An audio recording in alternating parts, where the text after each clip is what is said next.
I'm now joined by the psychologist, Mary Trump, who also happens to be the niece of the outgoing president. Mary Trump, the last time we spoke to you, good to have you back on the program, by the way, you categorically said if Donald thinks he's going down, he's going to try to take the rest of us down with him. Is that what you think happened on the 6th of January? Yeah, I do. I wish I had been wrong, but we saw how far he was willing to go. I'm sure he would have gone farther if he had figured out a way to do so. And what it revealed to us is just how broken this country is. And we're broken in part because Donald, I don't think he's created any of this, but he's revealed the extent to which we're divided. He's revealed the extent to which one of our parties is driven by the extremism of white supremacy and domestic terrorism. And instead of trying to rein that in, he stoked it and he worsened it, he encouraged it, and he reveled in every second of it. You're a psychologist, so how would you approach this problem psychologically? How would you speak to those people that we just saw in Christian's film that are so determined never to accept Joe Biden as their president and perhaps even use violence against him and his administration? That is the question, isn't it?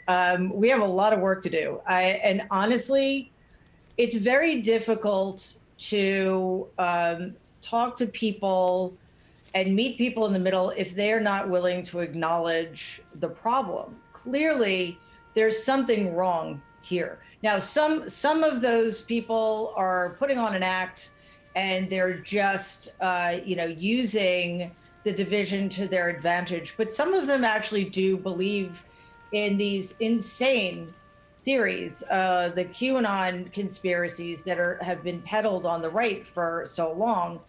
And I honestly don't know how to do that in a short term. I mean, in the long term, it requires education.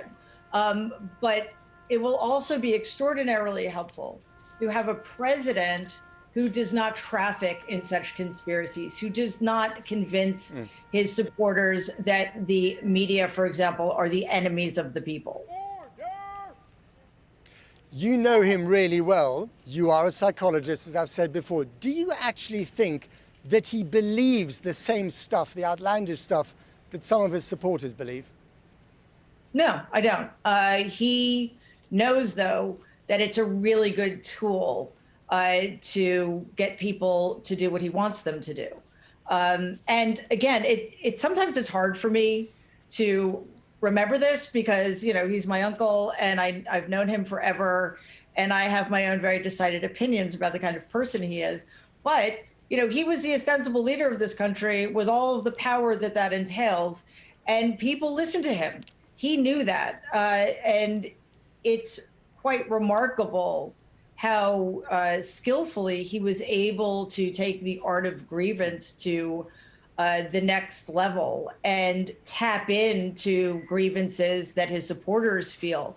So I don't believe that he believed most of what he said, but he knew that it was going to be effective in stoking division and keeping his base angry.